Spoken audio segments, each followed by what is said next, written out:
ಆಗ್ಲಿ ಹೋಗ ಅದೇನ ಅಂತಾರಲ್ಲ ವೈರಿ ಕೈಯ ಕತ್ತಿ ಕೊಟ್ಟು ಕೆಂದು ಮಾಡಿ ನಿಂತಂಗಾತ್ರಿ ನಮ್ಮ ಬಳೆವು ಅವನು ರಾಜಕೀಯ ಆಶಕ್ಕ ಕೋಟಿ ಗಂಟ್ಲೆ ಹಣನ ಉಗ್ರಯ್ಯ ಪಾಟೀಲ್ ಗಯ್ಯ ಸುರುವೇನೆ ಆ ಅಧ್ಯಕ್ಷನ್ ಮಾಡ್ತಾನೆ ಈ ಅಧ್ಯಕ್ಷನ್ ಮಾಡ್ತಾನೆ ಎದಕ್ಕೆ ಇಲೆಕ್ಷನ್ ನಿಂದಿರ್ತಾನೆ ಅಂದ ನಾಯಿಗೆ ಬೆಲ್ಲ ತೋರ್ಸ್ತಾಳ ನನ್ನ ಮಕ್ಕಳು ನೋಡ್ರಿ ಒಟ್ನಾಗ ಆ ನನ್ನ ಮಕ್ಕಳು ನಾ ಹೇಳ್ದಂಗೆ ಕೇಳಲಿಲ್ಲ ಅಂದ್ರ ಅವನ್ನ ಅಡ್ಡ ಅಡ್ಡ ದಾರಿನ ಹಿಡಿಸ್ತಾನೆ ಪಾಪ್ರಿ ರಾಮಚಂದ್ರನ ಹೆಂಡತಿ ಕೆಡಿಸಿ ಬಲಿ ತಗೊಂಡ್ರು ಮಕ್ಕಳು ಯಾರ ಹಣೆ ಬರ್ದಾಗ ಏನೇ ಬಿಡ್ರಿ ಅದಾಕತ್ತೈತದ ಹೇಳ್ಬೇಕಂದ್ರ ನಮ್ಮ ಹಣೆ ಬರ್ದಾಗ 40 ವರ್ಷ ಆತ್ರಿ ಈಗ ಮದುವಿಲ್ಲ ಮುಂಜಿಲ್ಲ ಮನೆ ಮುಂದೆ ಕುತ್ಕೊಂಡು ಬರೀ ಉದೋಗಿ ಉದೋದಾಗೈತೆ ನಮ್ಮ ಕೆಲಸ ಹುಡುಗೋಳು ಕುಂಬಳಕಾಯಿ ಅವ್ರ ಕೈಯಾಗ ಕೊಟ್ಟನೆ ಅವನ ಅಡ್ಡರ ಹೆತ್ತಲಿ ಉತ್ತರ ಹೆತ್ತಲಿ ಒಟ್ಟು ನಾನು ಹೇಳ್ದಂಗೆ ಕೇಳಿಲ್ಲ ಅಂದ್ರ ನನ್ನ ಮಕ್ಕಳನ್ನ ಅಡ್ಡ ದಾರಿನ ಹಿಡಿಸ್ತಾನೆ ಮತ್ತ ಅಲ್ರಿ ಆ ರಾಮಚಂದ್ರನ್ ಹೆಂಡತಿನ ನನ್ನ ಮುಂದನ ಕೆಡಿಸಿ ಬಲಿ ತಗೊಂಡ್ರು ಮಕ್ಕಳು ಅದು ಹೋಗೋದಿಲ್ಲ ಬಿಡ್ರಿ ಯಾರ ಹಣೆ ಬರ್ದಾಗ ಏನೈತಿ ನಮ್ಮ ಹಣೆ ಬರ್ದಾಗತ್ರಿ ಹೇಳ್ತಿ ಸುಖನ ಹೋಗಲ್ಲ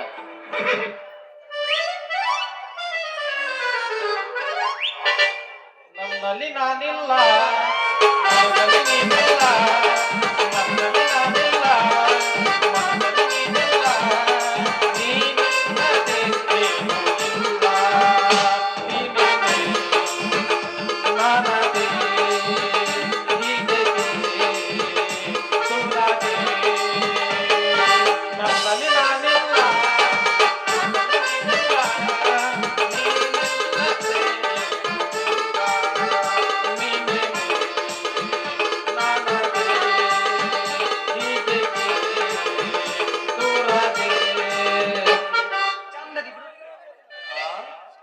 ಚಂದದಿ ಇನ್ನು ಬೆಳಕಂತ ಬಂದ್ ಮನಾಗ ಇನ್ನೂ ಚಂದ ಆಗತ್ತಿಲ್ಲ ಗಾಡಿ ಅಲ್ರಿ ನೀ ಏನ ಹೇಳ್ರಿ ಈ ನಮ್ಮ ನಾಟಕನೊಳಗ ಡೈರೆಕ್ಷನ್ ಮಾಡಬೇಕು ನಮ್ಮ ದಿವಂಗತ ಕಲ್ಲೇಶ್ ಗುರಿಮಟ್ಟಿ ಅವರು ಮತ್ತು ಈ ನಾಟಕನ್ಯಾಗ ಹೀರೋ ಪಾತ್ರ ಮಾಡ್ಬೇಕ ಮಂಜು ಲಚ್ಚಪ್ಪನವರ ಅಂತ ಕಲಾವಿದ ಹುಡುಕಿಂತ ಹೋದ್ರು ಸಿಗೋದಿಲ್ಲ ಆ ಕಲಾವಿದರಿಗೆ ನಾನು ನನ್ನ ದೀರ್ಘ ನಮನಗಳನ್ನು ಸಲ್ಲಿಸುತ್ತಾ ನನ್ನ ಮಾತುಗಳಿಗೆ ಪ್ರಾರಂಭ ಮಾಡುತ್ತೇನೆ. ಈ ಮುದುಕರಿಗೆ ಮನಿ ಮಠ ಇರ್ತಾವೋ ಏನು ಇಲ್ಲ ಅಂತಾನೆ ಇಲ್ಲಿ ಬಾವಿ ಕಟ್ಟಿ ಖಾಲಿ ಐತಲ್ರಿ ಕುತ್ಕೊಂಡ್ ನಾವು ಹಾಳು ರಗಟಿ ಎಬ್ಬಿಸಿ ಅಡಿಕೆ ಹಾಕ್ಯಂದು ಉಗುಳಿ ಕೆಲಸ ಬಗ್ಸಿರಲ್ಲ ನೋಡ ರೋಡಿ ನಿಂತು ಬಿಟ್ಟಿರ್ತಾವ. ಏ ಮುದುಕ ಅಲ್ಲ ನಮ್ಮಂತ ಹರಿಯದ ಹುಡುಗರಿಗೆ ತುಡುಮ್ ಹೊಡೆದು ಬಿದ್ದೆ ಅಂದ್ರ ಮೊಣಕಾಲ ಚಿಪ್ಪು ಮುರ್ಕೊಂಡವ ಸ್ವಲ್ಪ ಹಾದಿ ಬಿಟ್ಟು ನಿಂದಿರ್ತಿ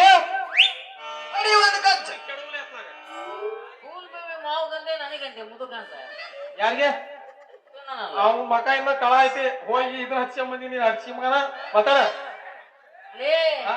ನಿಮ್ಮಂತವ್ರನ್ನ ಡಾವ್ ಕಟ್ಟಿ ಮಗನ ನೆಲಕ್ಕೆ ಬಿದ್ದ ನೀರು ಬಿಡಿರ್ಲಿ ಮುದುಕ ಹೆಂಗ್ ಕಾಣಿಸ್ತಲ್ಲ ನಿನ್ನ ಕಣ್ಣಿಗೆ ಮಗನ ಅದೇನ ಅಂತಾರಲ್ರಿ ಕೈಲ ಆಗ್ಲಾರ್ದ ಅವನ ಮೈ ಎಲ್ಲ ಹರ್ಕೊಂಡ ರಾಡಿ ಮಾಡ್ಕೊಂಡ್ರಂತ ಅಲ್ಲ ಇಂದ ನಾಳೆ ಗೋರಿ ಹೋಗಂಗ್ ಒಯ್ದಿ ನನ್ನ ನೆಲಕ್ಕೆ ಹೋಗಿತೀಯ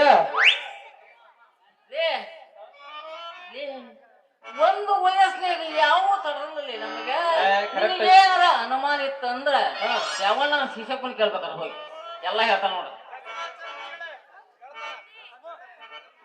ಅಲ್ಲ ಬರ್ಲಿಲ್ಲ ನೀವು ಬಾಳ ಮಾಡಿ ಹರಿದ್ರನ ಹೋಗದಂಗ ಕಾಣಲ್ಲ ಹರಿದ್ರನ ಹೋಗದಂಗ ಕಾಣಂಗಲ್ಲ ಬಾಳ ಮಾಡಿ ಇವತ್ತ ನಾಳೆ ಗೋರಿಗೆ ಹೋಗೋ ಮುದುಕಿ ಹೋಗದಂಗ ಕಾಣ್ತೈತಿ.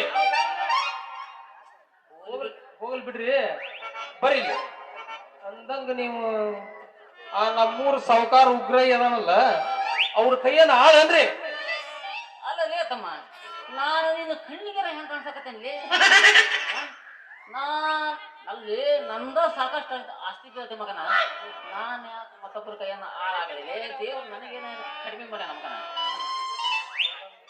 ಅಂದಂಗ ನಾವು ರಾಜಕೀಯ ಮಂದಿಲಿ ಬರೀ ದೊಡ್ಡ ದೊಡ್ಡವ್ರ ಕುಟಾಗ ಇರ್ತವೆ ನೀವೇನ್ ಬಿಡ್ರಿ ಸಾವುಕಾರ ಮಂದಿ ನೀನ್ ಯಾರ ಮನಿ ಆಳ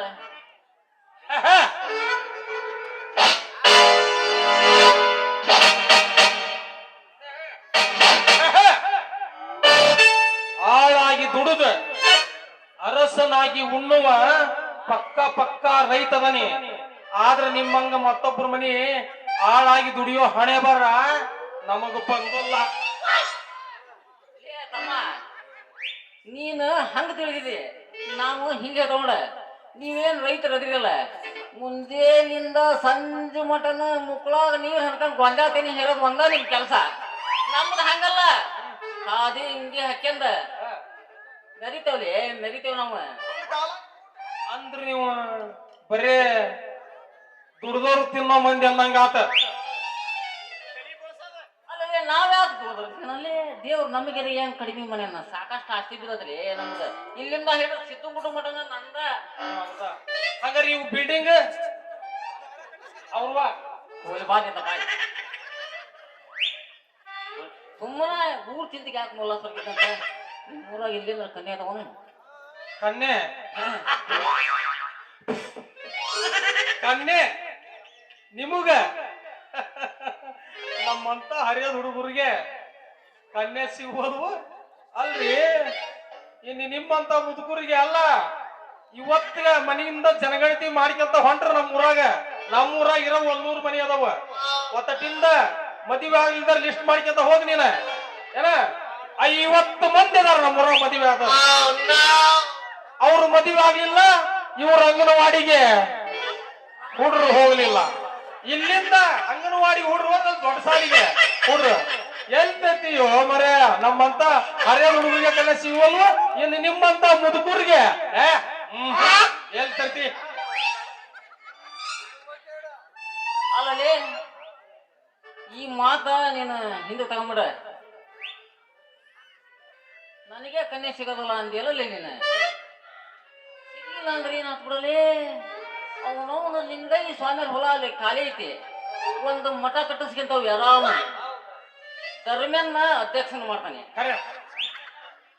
ಸ್ವಾಮಣ್ಣರ ಮಂದಿರನ್ನ ಉಪಾಧ್ಯಕ್ಷನ ಮಾಡ್ತಾನೆ ಅದು ಓಕೆ ಕರೆಕ್ಟ್ ಐತಿ ನಾಲ್ಕೂದರ ಈಶಾ ನಾವು ಇನ್ನೂದರ 49 ಮಂದಿ ಇದಾವಲ್ಲ ಆರಾಮ ಅವನವನು ಸೇರಿಕೊಂಡು ಸದಸ್ಯರಾಕವೆ ಆಗ್ರಿ ಒಂದು ಜೋಳಿಗೆ ತಗರಿ ಊರಾಗ ಏನ ಮಠಕ್ಕೆ ಬಂದ ಬರ್ತಾರಲ್ಲ ನೋಡೋದು ಸಮಾಧಾನ ಮಾಡ್ಕೊಳೋದು ನಿನ್ನೆಗರಿಗೆ ನಾವು ಒಂದು ಚಲೋ ಕನ್ಯೆ ನೋಡಿ ನಾನು ಮದುವೆ ಮಾಡ್ಕೊಳ್ಳಿಲ್ಲ ಅಂದ್ರೆ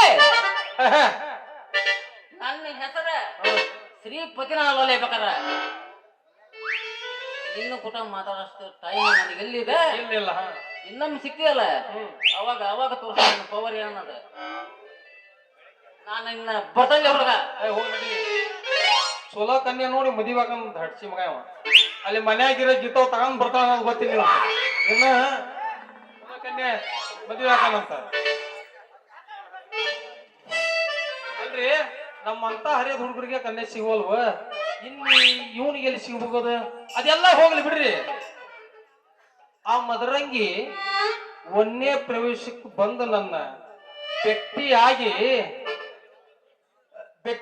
ನನ್ನ ತೆರಿಗೆ ನಮ್ಮನಿ ಗುಂಗಿ ಹುಳ ಬಿಟ್ಟು ಹೋಗ್ಯಾಳ ಆಕಿ ಎಲ್ಲದಳ ಹುಡಿಕೊಂಡ ಬರ್ತಾನೆ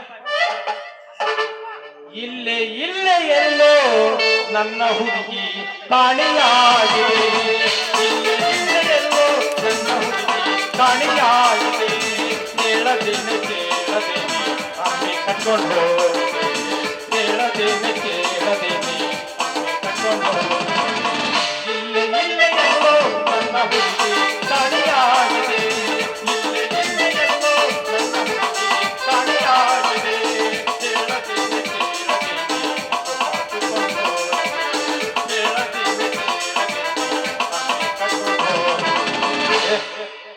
ಹುಡುಕೊಂಡು ಬಿಡ್ತಾನ್ರಿ ಆಕಿನ. ಯಾರು ಎದ್ದು ಹೋಗ್ಬೇಡ್ರಿ. ನೆಕ್ಸ್ಟ್ ಒಂದು ಪ್ರವೇಶ ಆದ್ರ ನಮ್ದ ಐತಿ ಕಬಡ್ಡಿ ಓಟ.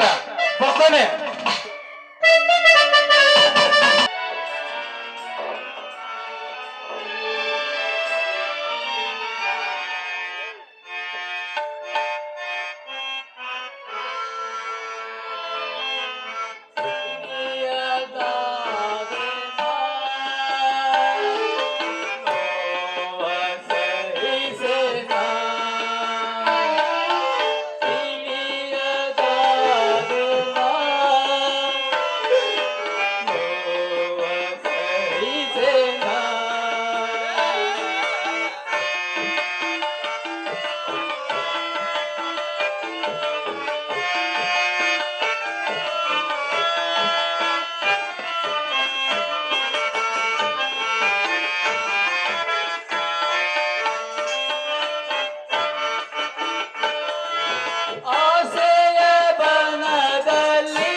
ಜೀವನದಲ್ಲಿ ಜೀವನದಲ್ಲಿ ಬಾಳಿ ಬದುಕುತ್ತೇನೆ ಅಂತ ಬೋರ್ ಕರೆದರು ಬೆಂಬಿಡದ ಬೇತಾಳದಂತೆ ಬಲಿ ಪಡೆಯುವ ಕ್ರೂರ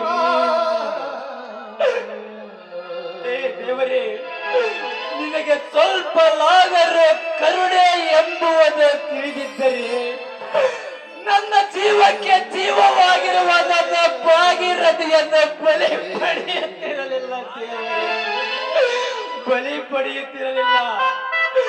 ಹೇ ದೇವರೇ, ನಮ್ಮಿಬ್ಬರ ದೇಹ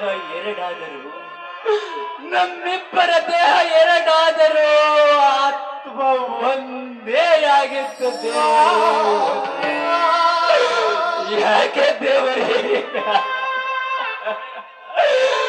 ನಾವು ಅನ್ಯೋನ್ಯದಿಂದ ಜೀವನ ನಡೆಸುವುದು ನಿನಗೆ ಸರಿ ಕಾಣಲಿಲ್ಲವೇನಪ್ಪ ದೇವರೇ? ನನ್ನ ಜೀವದ ಜ್ಯೋತಿ ಭಾಗಿ ಭಾಗೀರಥಿ, ನೀನಿಲ್ಲದೆ ನಾನು ಹೇಗೆ ಜೀವನ ಸಾಗಿಸಲೇ ಹೇಗೆ ಜೀವನ ಸಾಗಿಸಲಿ? ಕತ್ತಲೆಯ ದಾರಿಯಲ್ಲಿ ನೂರಾರು ಕನಸುಗಳನ್ನು ಹೊತ್ತಿದ್ದೆ ದೇವರೇ, ಆದರೆ ಏ ಕಟುಕ ದೇವರೇ, ಈ ನನ್ನ ಮನೆತನದ ಭವಿಷ್ಯವನ್ನು ನಿನ್ನ ವಿಧಿಲಿಖಿತದಲ್ಲಿ ಸಿಲುಕಿಸಿ ಈ ನನ್ನ ಬಾಳನ್ನು ಚಿತ್ರವಾಗಿ ಮಾಡಿಬಿಟ್ಟೆ. ಈ ಧರ್ಮ ತುಂಬಿದ ಮನೆಯನ್ನು ದೇವರಿಲ್ಲದ ಗುಡಿಯಂತೆ ಮಾಡಿದೆ. ನನ್ನ ಭಾಗೀರಥಿ ಇಲ್ಲದೆ ನಾನು ಹೇಗೆ ಬದುಕಲಿ ದೇವರೇ? ನಾನು ಹೇಗೆ ಬದುಕಲಿ?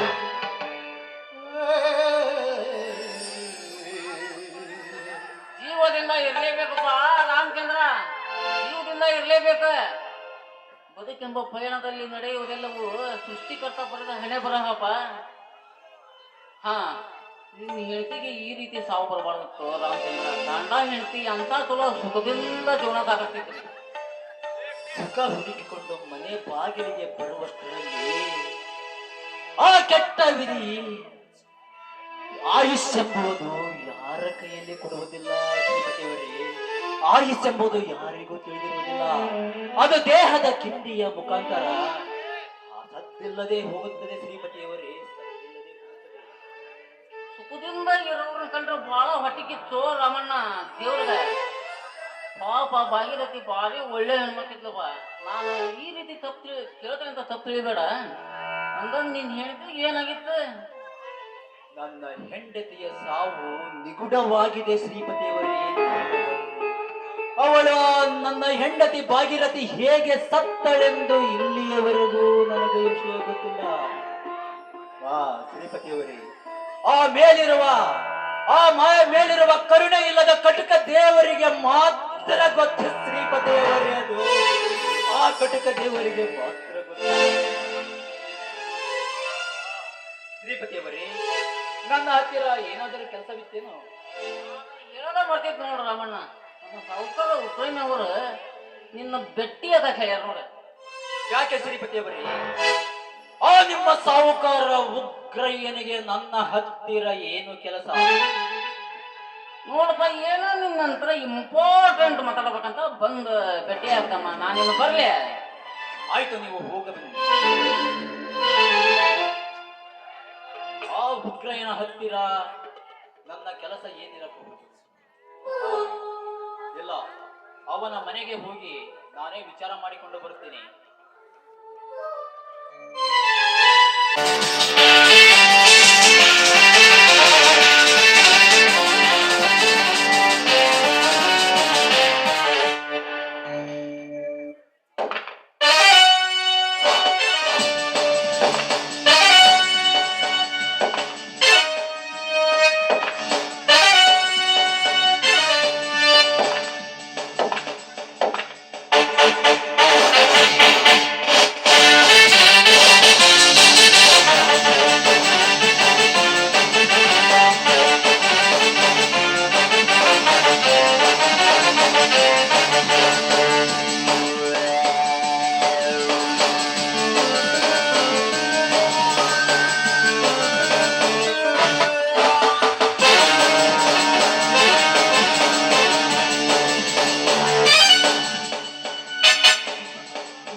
ಪರ್ವತದಿಂದ ಹರಿಯುವ ನೀರಿಗೇನು ಗೊತ್ತು ನನ್ನ ಪಯಣ ಎಲ್ಲಿಗೆ ಎಂದು? ಗಿಡದಲ್ಲಿ ಅರಳಿದ ಪುಷ್ಪಕ್ಕೇನು ಗೊತ್ತು ನನ್ನ ಸಮರ್ಪಣೆ ಯಾವ ದೇವರಿಗೆಂದು? ಸ್ವಚ್ಛಂದವಾಗಿ ಬೀಸುವ ಗಾಳಿಗೇನು ಗೊತ್ತು ನನ್ನ ಚಲನವಲನ ಯಾವ ದಿಕ್ಕಿಗೆಂದು? ಈ ಭೂಮಿಯ ಮೇಲೆ ಜನಿಸಿದ ಪ್ರತಿ ಒಂದು ಜೀವಿಗೂ ಮರಣ ಎನ್ನುವುದು ನಿಗೂಢವಾಗಿಟ್ಟಿರುತ್ತಾನೆ ಆ ದೇವರು. ನನ್ನ ಹತ್ತಿಗೆ ಸಾವು ಸಹಜವಾದ ಸಾವಲ್ಲ. ಇಲ್ಲ, ನನ್ನ ಹತ್ತಿಗೆ ಸಾವಿನ ಹಿಂದೆ ಯಾರದೋ ಕುತಂತ್ರವಿದೆ. ಅಂದು ನಾನು ಮನೆಗೆ ಹೋದಾಗ ನಮ್ಮ ಮನೆಯಿಂದ ಯಾರೋ ಹೋದಂತ ಭಾಸವಾಯಿತು. ನನಗೆ ಶತ್ರು ಎಂದರೆ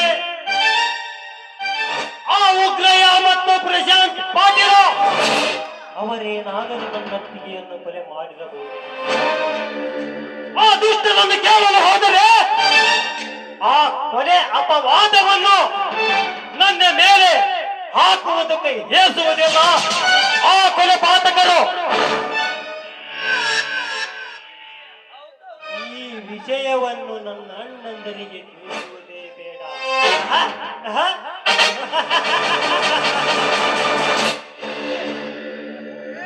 ಅವರನ್ನು ನಾನೇ ಪತ್ತೆ ಹಚ್ಚಿ ಯಮಲೋಕಕ್ಕೆ ಕಳಿಸುವುದೇ ಈ ಬ್ರಹ್ಮನ ಪರಮ ಗುರಿ.